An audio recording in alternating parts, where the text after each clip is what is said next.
job. Wow, it's amazing what a win will do, Coach, right? I mean, this is a lot better than last weekend. I love it. I absolutely love it. Just a couple of quick housekeeping items. I think Jimmy Canals was outside with some paper, and Todd Towns was walking some sheets of paper inside. Just please write your questions down. Whatever you're thinking, doesn't matter. There's an empty little desk right here by Nedra up front. If you want to just, as Justin is doing the moderation, if you just want to walk up here and put your questions down, we will hand them all to Coach during the Q&A session. So here's the way this works.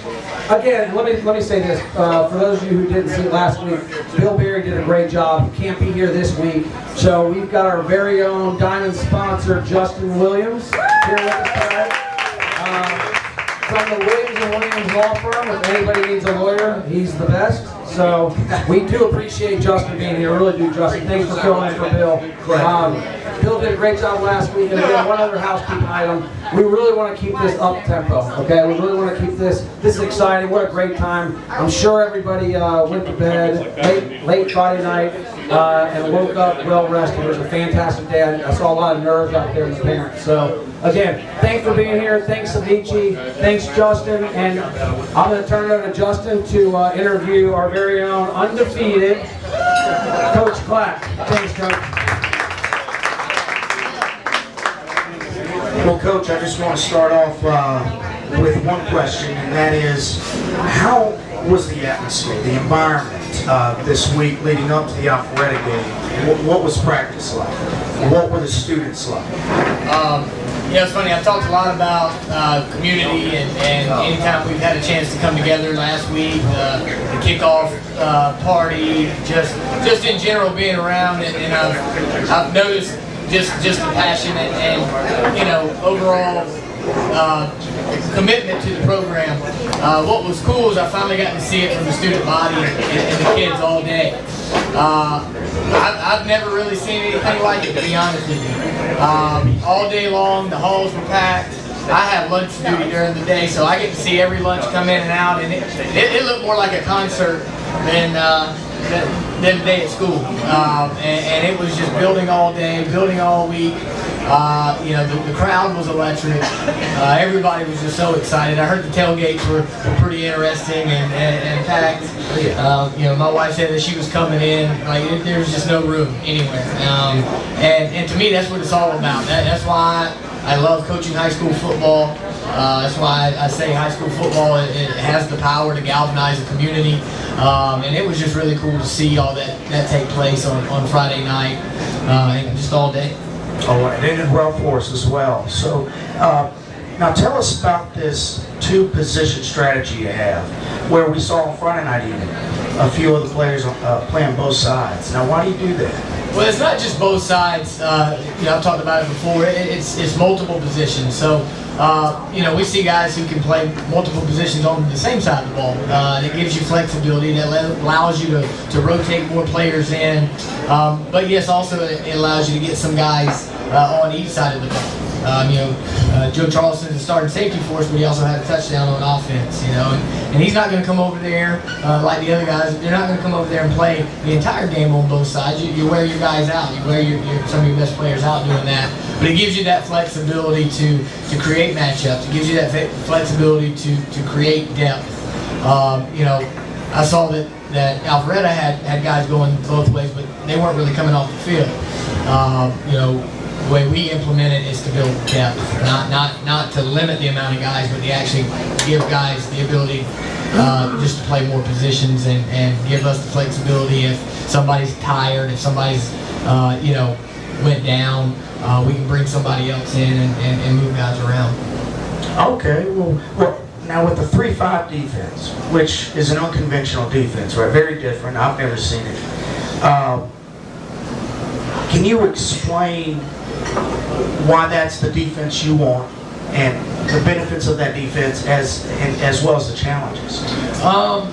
Yeah, we talked a little bit about this last week, or it goes back to kind of the overall philosophy of kind of the way I look at scheme. I think people sometimes focus too much on what the name of it is or what you kind of start. or where you start with a scheme. To me, I kind of leave it up to the coordinators that I employ to run their schemes with the understanding that we're going to be multiple. And based on the personnel that we have, and I think a lot of high school teams have, 3-5 gives you ability to be flexible.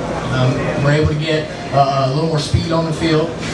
It's easy for us to drop a safety, and if you saw on Friday night, we weren't in a 3-5 as much as we were in a 3-4. We're also working on ways that we have in our package where we bump one of those linebackers down, and now you're in more of a 4-2 or a 4-3 line. So it's really just a starting place.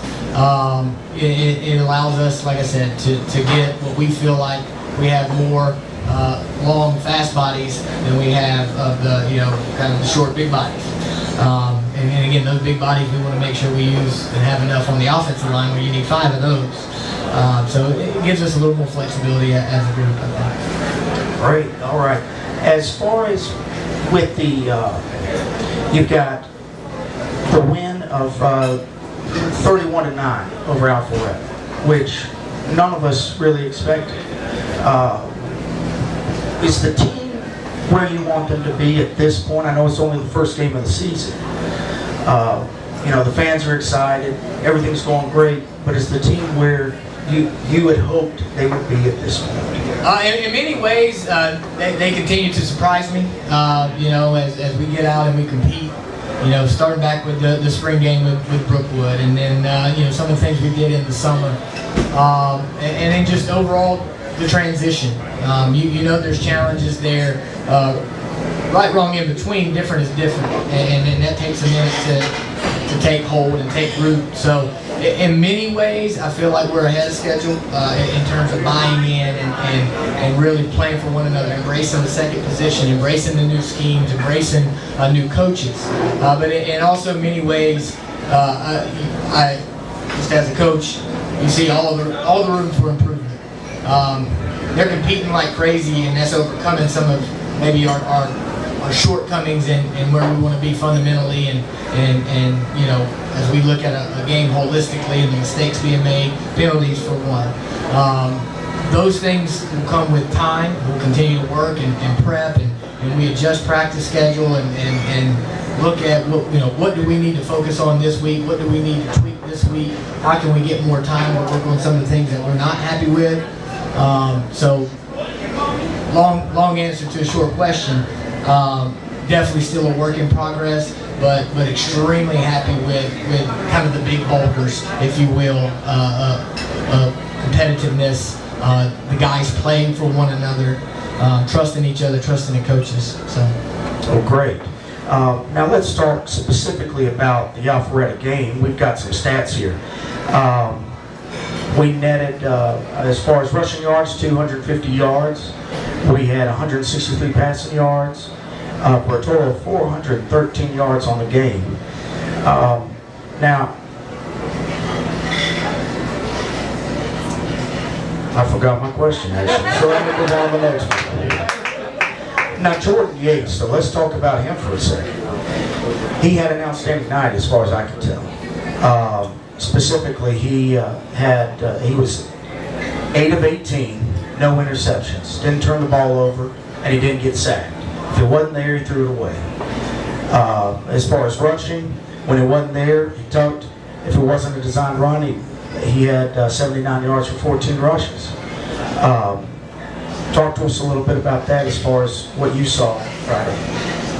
Yeah, Jordan's a special athlete, and he's a special leader, and he's working tremendously hard to improve his game, all the time.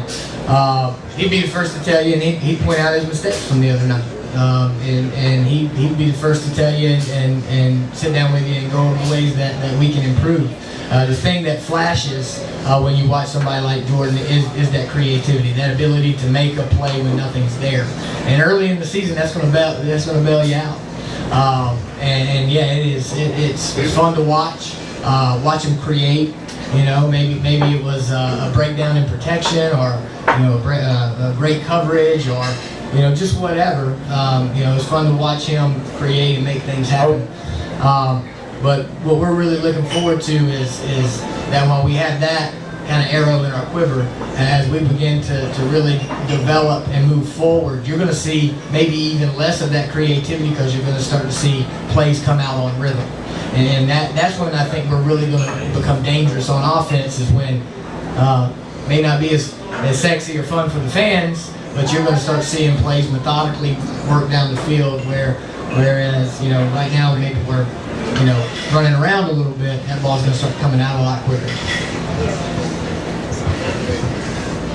We already touched on this a little bit, but more specifically, I noticed that about 4 or 5 players played on both sides of the ball. You mentioned Joe Charleston. He had a touchdown, great catch there in the end zone.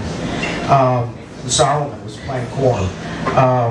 Is that to be expected over the course of the whole season, or will the players settle into a certain position? No, the big picture process of this is that we can use those guys in multiple ways. The way I look at it, if you got a team of 80 young men, you're blessed if you have more than 30 that you would consider to be varsity ready to play at the 7A level at Georgia. So when you employ a true 2 platoon, meaning 11 offensive starters, 11 defensive starters, they never cross-train, they never do anything else, that's 22 players right there. Well, you would need 22 backups. You're up to 44 players.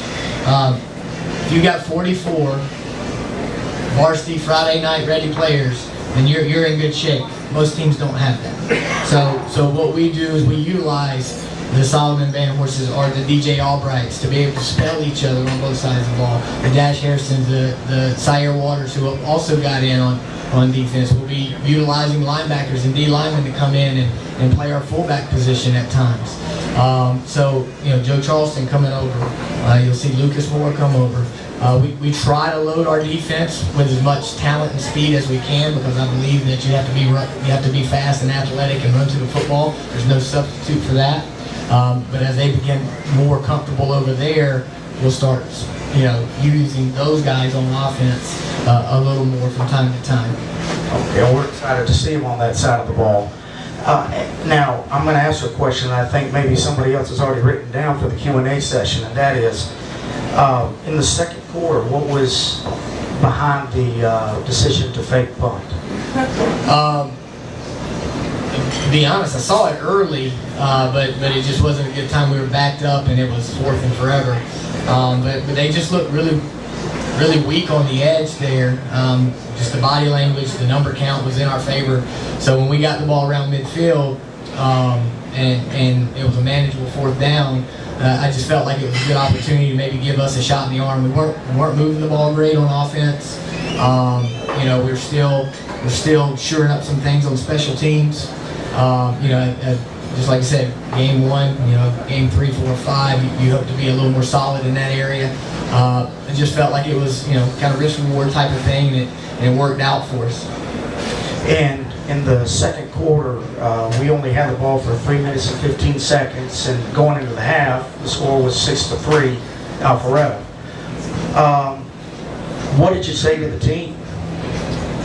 Well, it was just 3-6, and there were a lot of first game jitters. There were a lot of first game mistakes. We had some untimely penalties. I think 2 first downs got brought back on holding calls that were questionable at best. We had some alignment issues as guys were coming in and out, and we throw a lot at them. So we basically just told them to settle down. Theme of the week was trust. We talked a lot about that all week long, and defense trust that the offense is got its plan, and we're ready to work it out, and things are getting ready to pop. Offense, trust the plan that we gave you. Everybody asked me what the halftime adjustment was, and I told them it was nothing. It was to stay the course. We told them all week. We've been telling them since July that our training will take over in a 48-minute ball game.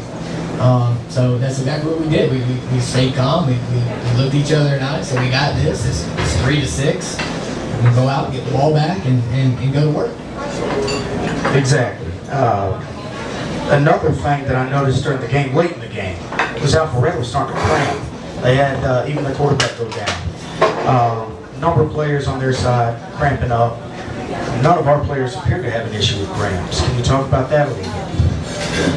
And I think this is kind of tying in several things that we just talked about. Again, I believe in what we do in the summer. I believe in Coach Duplantis and the plan that we put together and how hard we work. And it's not just a weight room thing. It's a weight room run, hip mobility, flexibility type of deal. So we knew we were conditioned to play 48 minutes, and I questioned whether they were. So we talked about that as early as mid-July. And I put that bug in the kid's ear that, hey, you're running these 110s for Alpharetta right now because, midway through the third quarter, start of the fourth quarter, you're going to start to see them fade as you start to hit your stride. It was really cool. I remember the first cramp. We were on defense. It wasn't the quarterback. It was, I think it was a lineman or somebody else. I probably ran to the numbers pointing at him. And I remember Price Towns and JD looking at me, and their eyes get real big, and they were like, "That's it, that's it." You could, it's like the hair on the back of the neck of a dog, and it was just like we got a shot in the arm, and we really started to rally at that point. I think you started seeing them.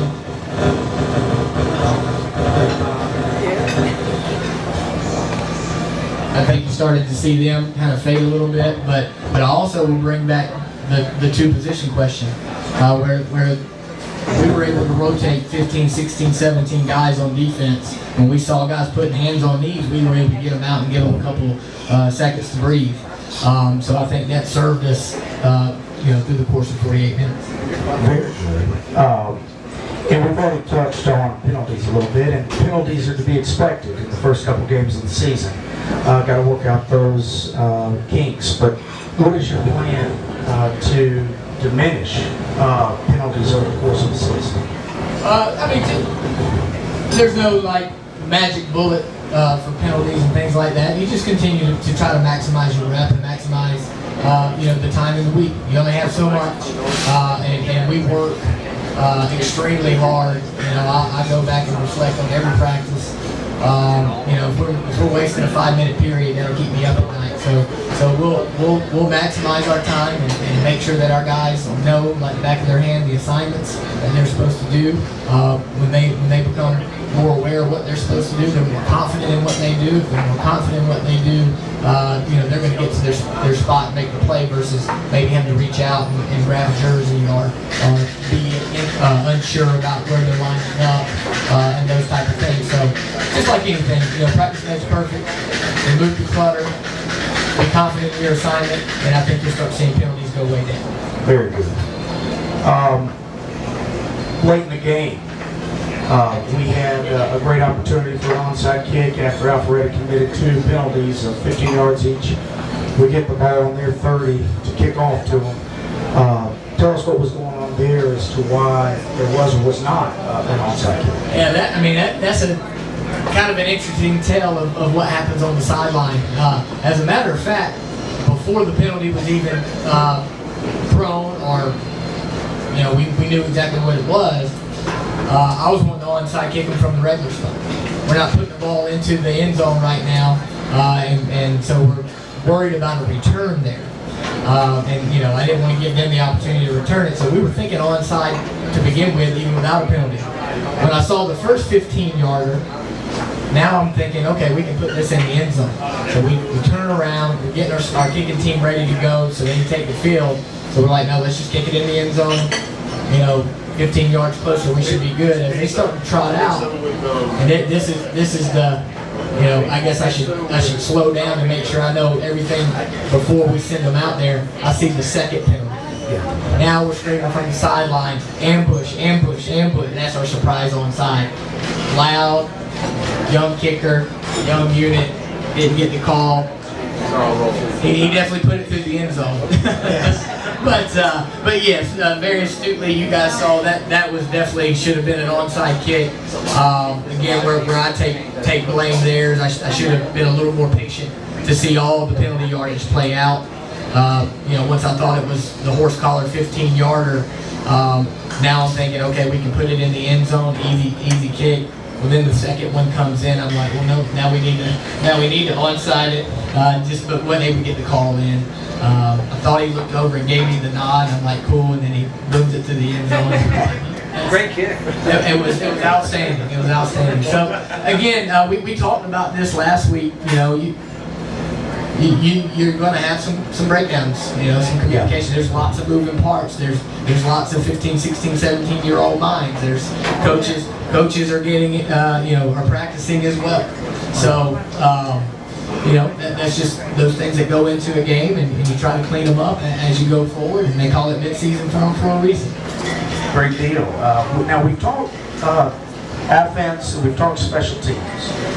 Let's talk a little about defense. And this is sort of an open-ended question because they played stout the other night. What did you see that you liked, and what did you see you didn't like, or however you want to talk about the defense? Just tell us what you saw. Well, the things that you like, again, I go back to kind of that big boulder analogy. Like, the things that are hard to teach and almost impossible to teach is effort and athleticism. So you see a lot of that with our defense right now. We see lots of guys flying around. We see lots of guys playing hard, and I feel like we are talented and can run. And that's overcoming some of our shortcomings right now. They did a great job of protecting each other's backs. Like I said, they did a great job tackling when we got there. I didn't see a whole lot of missed tackles, something that we obviously worked tremendously hard on. But again, the encouraging thing is there's lots of small nuances of defense that are going to be hopefully easy to fix with more practice and more film and more explanation. Just how quick does a linebacker, fit off his gap? How quick can a guy shed a block and get to the ball carrier? You're having 5, 6, 7 yard plays, and I think we can start making 1, 2, 3 yard plays. And when we get that going, I think we're going to see this defense even ramp it up a notch. Very good. Excited to see that. Now, we talked about Alpharetta. Now let's talk about next week. Against North Gwinnett Bulldogs, who played last night against the Walton Raiders. I guess you saw the game. Very exciting game, came right down to the wire. Walton pulled it out with a block punt, block field goal, I apologize, on the 1 yard line. Very exciting game. The North Gwinnett lost. So tell us what your thinking is going into North Gwinnett. Again, I've got a lot of respect for their new head coach over there, Bill Stewart, and that program as a whole. I expect North Gwinnett to be an extremely difficult challenge task. I expect them to improve as much from week 1 to week 2 as I hope that we do. We know we're going to see some good athletes. There's a senior quarterback there who's very talented. They got a stable of running backs. They've got some offensive linemen with major offers, skilled guys that can hurt you.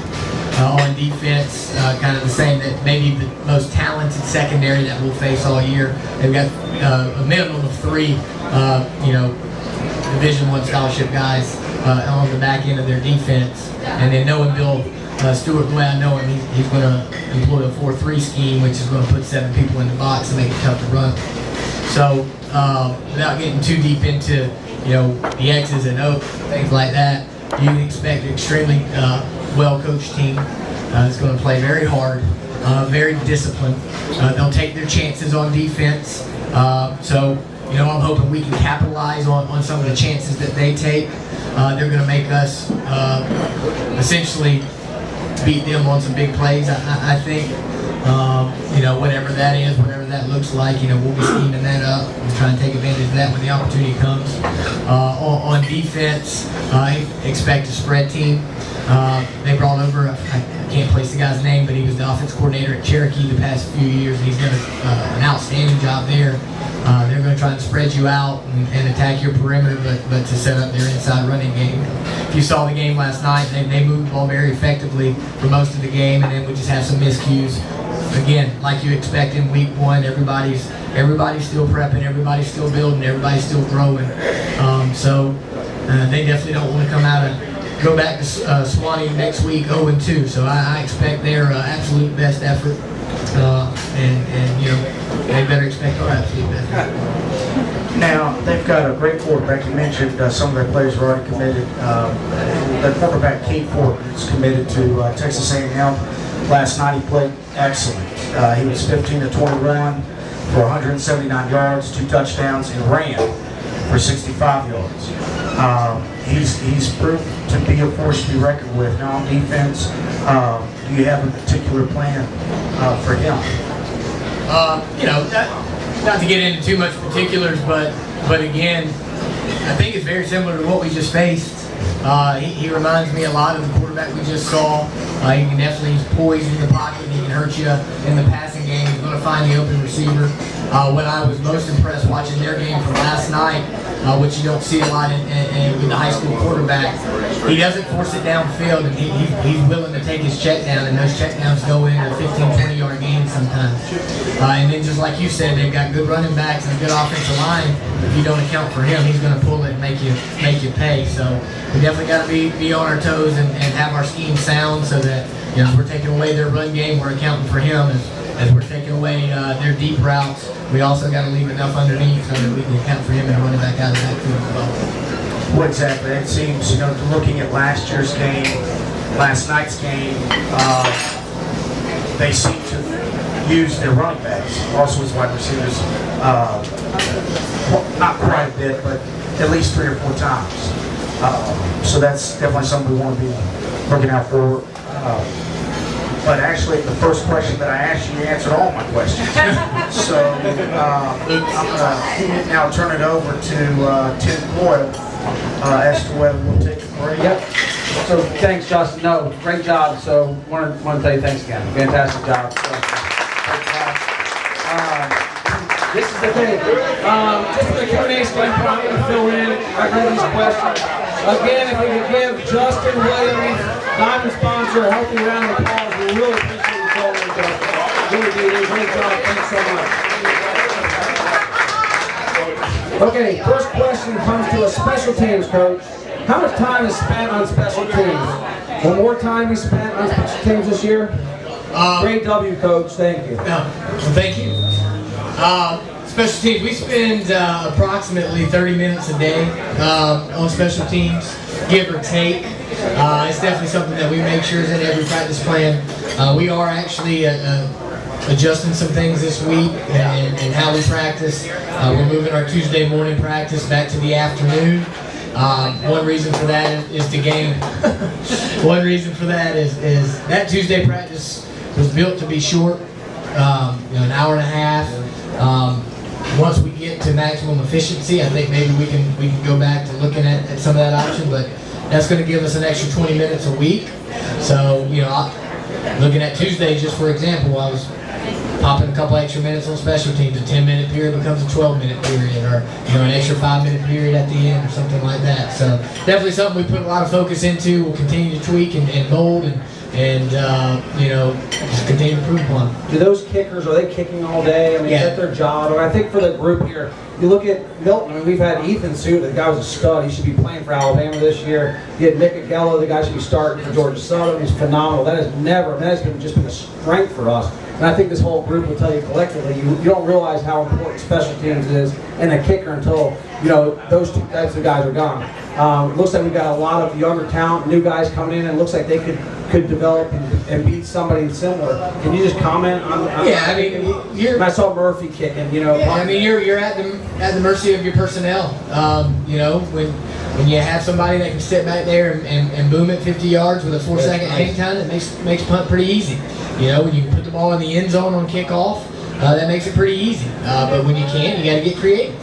And so that's what we're looking into. And obviously, with 5 non-region games, you know, not that you don't take anything seriously, but you have time to figure it out. Sure. And that's the bottom line. So we'll give those guys their opportunities to continue to work and compete and show us who gives us the best chance to do what we believe is our best chance to be successful in special teams. I think we did well those pooch kicks, if everybody remembers. And I think there was that one that early on punt that Murphy had. They actually took it back for a touchdown. I think they were if not two, I mean, if not three, there was at least two blocking the backs that came all the way back. But I think that's where some of those questions are coming from, so appreciate that on that one.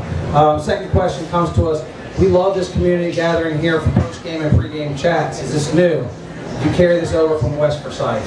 I tried to employ something just like this over the last few years and never really was able to take off. We did something one spring or last spring where we kind of had a guy who had his own platform and he followed us all spring, and we had a coaching show after. It was really good, but again, the community involvement here is something that I've never seen before, and it's absolutely. And again, I've said it 1,000 times, I'll say it 1,000 more. It was one of the most attractive things to me. That, you know, Milton's known to have a strong community and something that's supportive and you're passionate. And being able to do something like this to hopefully help you feel more of a connection with the program, and also to give you insight. You know, the fake punt question from last week, or you know, the why no onside. Like, I love that question because I want you to kind of understand the challenges on the sideline, and yeah, we're not perfect. You know, we got to get some things figured out, but you know, all those things kind of humanize the game, I think, a little more, and I think that's healthy for our community. Sure. Well, it was an exciting win. I mean, 31-9 against. I mean, I think you probably have 5 or 6 coaches in here that have coached a lot of those kids from Alpharetta, including Matthew Downing. Matthew Downing's been starting since 2nd grade, and I swear, I don't know the stat on this, but I guarantee you, if you look back in time, there's never been a game that kid started where they didn't score, where he didn't either rush for a touchdown or throw for a touchdown, and or both. And again, don't know that to be factual, but I guarantee it's true. So you actually held him 3 plays, and that's pretty phenomenal. So fantastic job. Fake news! So next question comes to us. That was just a little ad lib. Sorry about that. Do we plan to rush more than 3 D linemen and be more of attacking defense? Yeah, you know, I think that again goes week to week. We have the ability to rush 5, 6 if we need to, and you know. The thing with Alpharetta this past week, they're a big screen team, you know, and they bit us on it on 3rd and 12 early in the game when we dialed it up and we brought 5, 6 guys and they hit tailback screen right behind us. They didn't prove that they could drive the field on us, and so we wanted to keep the ball in front of us. You know, there's a point that I think is important to recognize, kind of going back to your point there. And I was talking with the guys, we have our keys to victory that we talk about, and to me, and it's the last thing I talk to the guys in my final address before every game, and it's that we own the red zone. We own the red zone, and in 6 quarters of football with varsity players, there have been 5 trips into the end zone for opposing teams. They've come away with 4 field goals and 1 interception. We've gone to the end zone 7 times as an offense. We've come away with 6 touchdowns and a field goal. And so when you look at it from that standpoint right now, if we can keep the football in front of us, rally to the ball, when the field gets short, now it becomes tougher to score. I'll trade field goals or touchdowns with anybody all day long. Great answer. So, Coach, we've got about 30 more of these, so I'm going to try to rapid fire this. Coach, do you see any advantage with North Gwinnett having to play late Saturday night versus Friday? That's a great question, because those people who saw that game, I truly think that it ended around 1:15 at night. Didn't start till 9:45. It's definitely going to be a challenge for them. It'd be something that I wouldn't want us to focus on too much, because I think you start looking at things like that, and now it maybe softens your edge a little bit. We got to be expecting that they're coming in here hungry, ready to avenge a tough loss on not a national stage, but definitely a state stage, without a doubt. So they're going to go back to work. You know, you adjusted your practice plan a little bit. You probably go a little lighter on Monday and give your coaches a little more time to put the plan together. And you know, I fully expect them to rally and be ready on Friday night. But to answer your question, we felt it last week, scrimmaging on Saturday and having to come back on a short Sunday to break film down. I noticed it on Monday, and I put a note in my in my plans for next year, Saturday games, we got to pull back on Monday a little bit. The boys just aren't quite recovered yet, and we just went ahead with a regular Monday practice, and halfway through we saw the energy dive. And again, that's the first Saturday game I'd ever really played. So that was a learning moment for me, and I'm sure Coach Stewart will be thinking about the same thing. Yeah, I think we'd love more of the teams to play Saturday night and wind up around 1:30. Yeah. Just fine with us, right? So here's a good question, Coach. I think some of this came in from last week, and here we are doing this now. And as you heard from one of the questions just before about doing this, they think that's a pretty cool opportunity. But how do you keep it fresh? With social media, huddle, etc. Everyone knows our plays. I think I know there's another question here too. I think the word that you used for our onside kick was avalanche. So clearly that's got to change. Ambush. Sorry, ambush. Well, I normally wouldn't yell it out to him. It'd probably be something that I whisper in his ear on the sideline as we go forward. But as far as plays, I'll give people our film if they want it. I'll give them our playbook if they want it. They got to stop it. It's our job. It's our job to put together. It's our job to put together the game plan and have enough game plan or have enough scheme and strategy that we're going to tailor it each week. If you're becoming predictable, then that's a problem. So you got to do self-scout, you got to do self-analysis, and if you're constantly doing this in this situation, then you got to make sure you're able to adjust it. But I fully expect that every single play that we have on film is going to be seen by the opposing team. We also talk about trying to put so much stuff on film that they can never prepare for us. So if you see multiple formations, if you see some kind of gadget plays or things like that from time to time, maybe we're just trying to give them something else to work on. Well, I think that speaks to adjustments, and here's actually another question about adjustments. I know you said you made no real adjustments. What would you contribute the second half success to? And one of the questions I think from earlier that Justin, when he said I don't remember what I was saying about 31-9. One of the great questions he had coming up to this was, you look at the stats. I mean, it doesn't. If you look at stats on paper, I think we were 310 to 410 type of total yards. They had 1 fumble versus 0, which is impressive. 0 fumbles, 0 interceptions. What type of what really attributed to that second half success? This is something I think most people find interesting. I think that whole idea of a magical second half adjustment is the most overblown stuff in football. You adjust continuously, constantly on the sideline. We're adjusting after not each play, but after first series. Wow, we saw this, we didn't think we'd see that. Or, oh wow, you see the technique they're coming out in right now, maybe we need to look at this. When they're under the hood and they're watching the film on the sidelines, when coaches are talking on the headset, I mean, that's what we're talking about. We're not telling jokes, except during pregame. But we adjust constantly. So second half is really about regrouping, kind of making sure, is there a different direction that we need to take? Maybe a small adjustment. But like I said this past week, it really was no adjustment. It was just a refocus. Hey, trust each other. We're going to go out there. It's exactly what we told you. Keep it close in the first half and let your training take over in the second half. And I'll tell you, I could see the trust. I'm amazed just how in the short time you've been here, the trust the kids are putting in you, number one. Second of all, I think this whole group will tell you, and I don't mean to just say these three, all four, all the way to the 9th grade level. These teams, it seems like a cohesive unit. It really does. They really seem to trust each other, seem to care about each other. I don't see a whole lot of pushing each other around. Certainly don't see you guys yelling at them, and I think that has something to do with your success so far. I see a real unit here. Well, and again, credit where credit's due. And I know one of them's yours, but I think it's a really special senior group. I think it's a really tight senior group.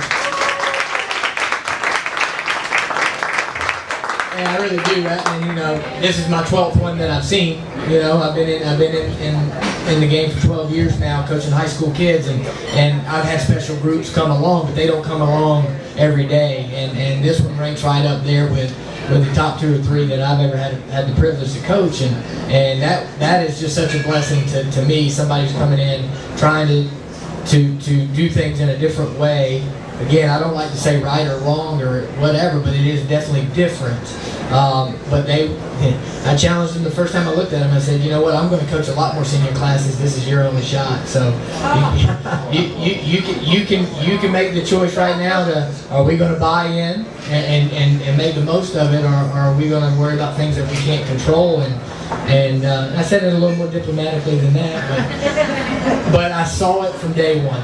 You know, I saw it from day one when I had those interviews with those guys. I think I met with every senior within the first 5 days, and we really sat down and talked about how important and instrumental their role into what this season will be, because there is so much change. You're either going to come with us or you're going to divide the team, and then we can sit back and say shoulda, coulda, woulda. Right. And I think they're coming with you. I mean, you can certainly see it. I certainly see it. I see a lot of 10th graders driving with 12th graders. I see them out hanging out with. Age doesn't seem to matter. I mean, I know you have a strong junior team, a strong sophomore team. Again, unfortunately, just me. I don't know that freshman team, but what I've heard is it's a strong freshman team as well. So, thanks for that answer, Coach. With 7 in the box from North Gwinnett, how do you anticipate? And you may not want to answer this. How do you anticipate attacking their secondary? Should it be all man, 2-man, man-to-man? Sorry, man-to-man.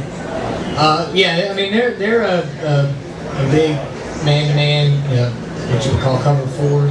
It's a different type of man-to-man, but you know, you just gotta you gotta find ways to create numbers. Again, another thing that's an advantage to us is that we do have a mobile quarterback, and that helps us create numbers in the box. But you don't want to just sit there and rely on that. We do have you know, option game where we read certain players, and that gives you a number there. But we got to win some one-on-ones. I'm confident in the guys that we put out on the perimeter and our receivers. I'm confident in our running backs and the way that we can use them. So their challenge this week will be, hey, you're good, they're good. Let's go win some one-on-one matchups and see where we're at. Yeah, and if I'm them, I'm going, hey, throw it. Please don't let Jordan run against us, right? And shoot. So, agreed. Coach, will you have players of the week, offensive, defensive, special teams, and submit it to the North Fulton organization? I really don't do that offensive, defensive player of the week. To me, it starts to take away from the team concept that we're talking about.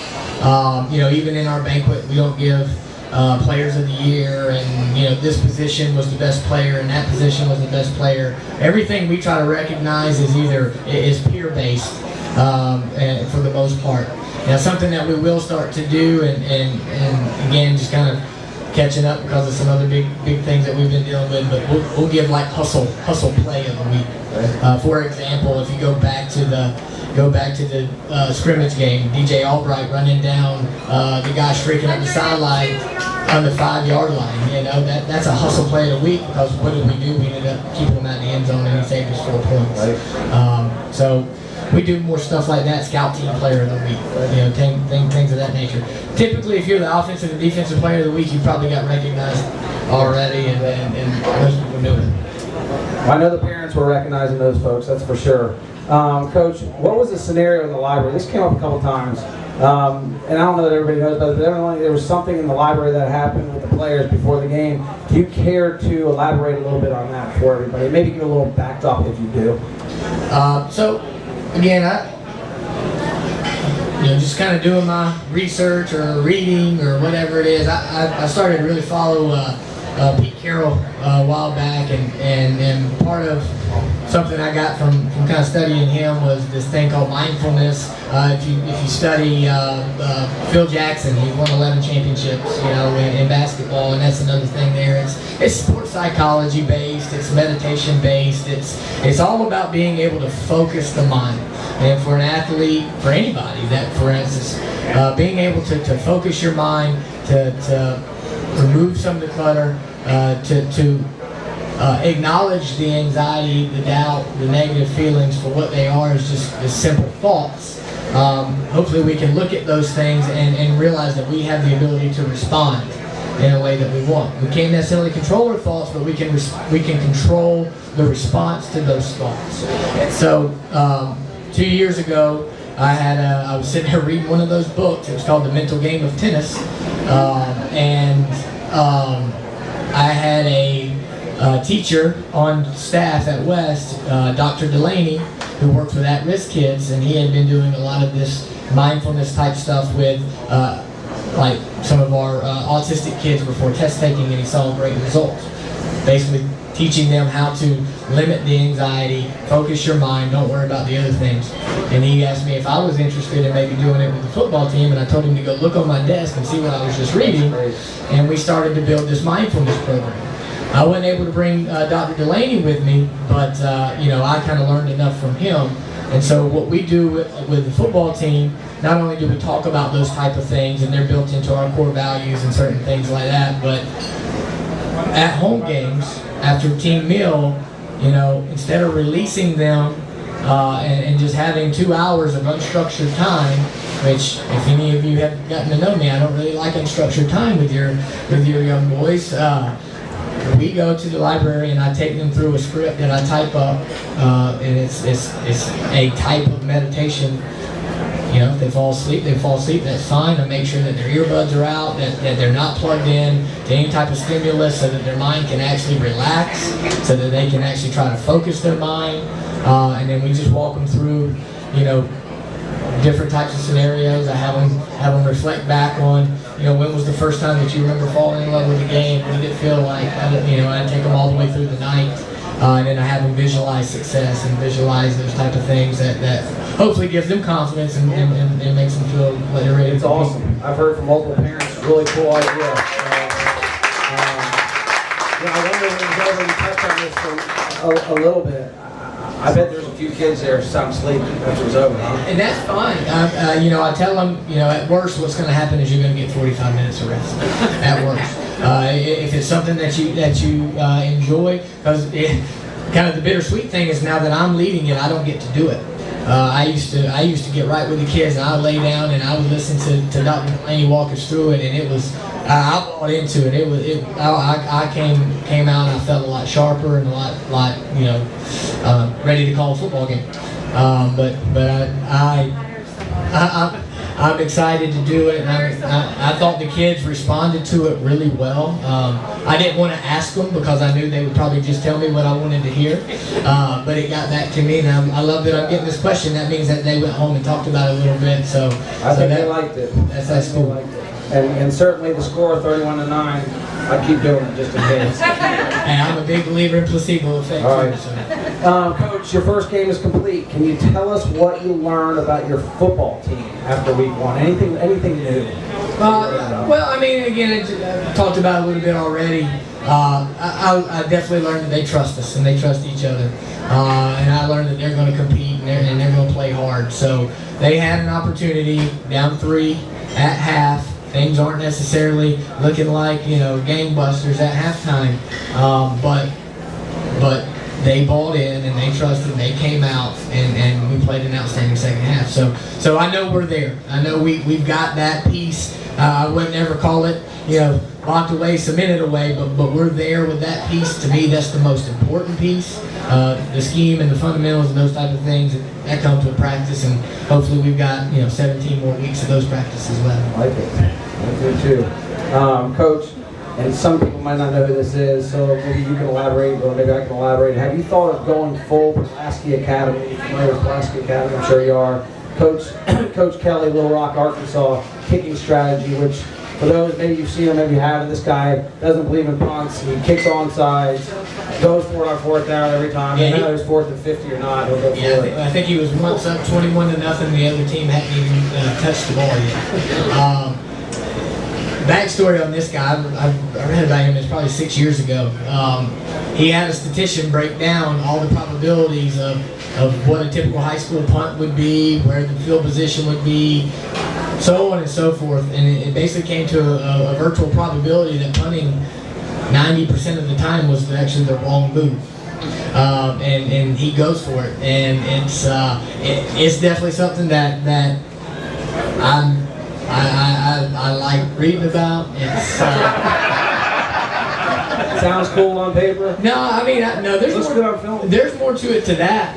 The piece that he brought up that I think is the coolest part is that you now always have 4 downs to score, 4 downs to get first downs, and as a play caller, that's huge. The other piece is that if they buy into it as a philosophy, even when they don't get the first down, the defense looks at it as a badge of honor. Hey, you trusted us to go for it on your own 20, we're going to turn around and stop it. But on the flip side, if you keep getting 4th down after 4th down, it completely demoralizes the other team. But again, the piece about the red zone that we were talking about earlier, the hardest place to score is once the field shortens inside the 20. That's why he said 4th and 3, I'd rather go for it than kick it and give them the ball at the 45, where that's actually where you're supposed to start taking your shots. Right. And it's easier to score from there than it is from the 15. So I don't think I have enough clout yet to go full no punt. But you know, one day maybe we'll see. And our kicker, what's his name? Is it Wesley? We got Wesley Strong. Hayden. Yeah, great game actually, right? I mean, what we have three extra points, and that was Hayden. Hayden Harrison was taking over the kicker duties. Okay, so. 4. Sorry, 4. So great job. It is definitely an interesting thing to research and look up on. That guy's won a couple state championships too. So, next question, Coach. After a win like our boys had versus Alpharetta, and knowing North Gwinnett is coming off of a tough loss and hungry for a win, how do you manage the players to stay focused this week? In a way, kind of back to the question you asked me about the mindfulness stuff. We talk a lot about focusing on each day and being 1% better today. We even kind of have a grade for that. As they do their performance reviews, that entire piece about focus is: are you in the moment?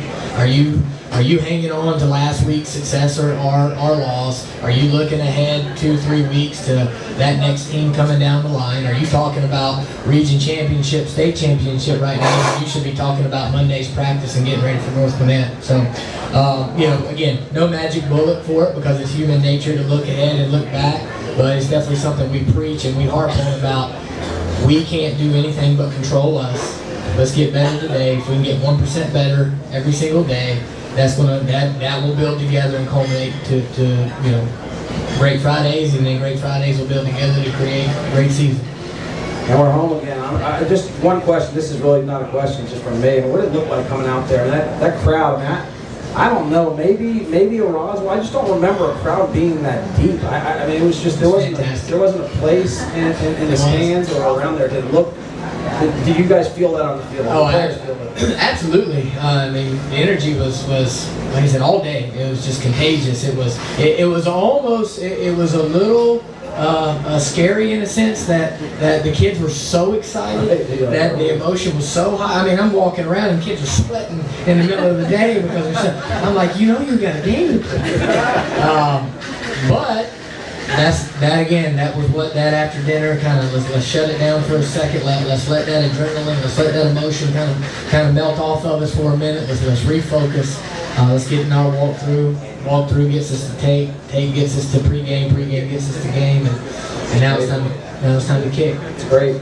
Coach, next question comes with just 2 left here. As a feeder coach, how do you teach the concept of situational awareness to the players? It's come from one of our feeder coaches. Yeah, I mean, it's just it's intentional practice. We will script out each practice. We'll script out different situations. Thursdays we do a mock script of anywhere from 20 to 30 situations where we're running them on and off the field, and it's punt from the end zone, punt short field, onside kicks, so on and so forth. Throughout the week, Wednesday, for example, is a heavy red zone day for us, so we're going to work low red zone, high red zone. We'll do sudden change things, and I'll just start marking out different situations. It's 3rd and 3, it's 4th and 8, it's 1st down, it's different types of things. So it's just trying to be intentional and put their mind in those different situations. It's also good for the coordinators and the other coaches to be kind of forced into those situations where they have to start thinking about it. So just being intentional about it. So often you'll watch a practice, and I've done this a million times, and heck, we just kept putting the ball in the middle of the field on the 30 and just ran 30 plays, only a third of the game is played in the middle of the field in a high school game. So 66% of the time you're actually playing from a hash. Right. You know, so if you just practice in the middle of the field, if you just practice from the 50, then you're only going to do those things. So. Great point. All right, so very last question for you. We saw some of the younger players come in during the end of the fourth quarter. Can you speak to their performance? I think it's probably earlier. I think it's like so midway through the fourth quarter. Yeah, I mean, we're just going to constantly challenge those guys, and you know, there's that JV season's coming up after this week. I think that their first game will be next week. We want to give them a taste of Friday night as often and as early as possible. And then hopefully as the season wears on, I mean, it goes without fail. There's a guy on Thursday night that keeps making that push, and all of a sudden he's going to have an opportunity to step up on a Friday night, and who knows, he may never give that spot back. So we use that pressure on the back end right there, that kind of lower level pressure to motivate those guys and to push the guys in front of them to know that somebody's always coming. But I was very pleased with them because they went out there, they got some great reps, and it didn't seem like the moment was too big for them. You know, not at all. Obviously a lot of work, like everybody else has a lot to work with. Well, I think I say this for this entire group, as you can see, Coach. I mean, everyone's here, a lot of people outside. Phenomenal game, absolutely fantastic. Great job tonight. We really appreciate your hands. 31-9 with Alpharetta in the first debut game. Look forward to more of it, and we will reconvene here before 3 weeks from now. Before the Etowah game, or after the Etowah game. Before the Etowah game, the Sunday before the Etowah game. Thank you for everybody coming tonight. This is fantastic. I hope this is the structure, the format you guys enjoy. I certainly know I'm getting a lot out of it. And Coach, I think we're getting to know you on a personal level a little bit more and a little bit more each week. So thanks so much. We really appreciate it. Thanks so much. Thank you guys for coming.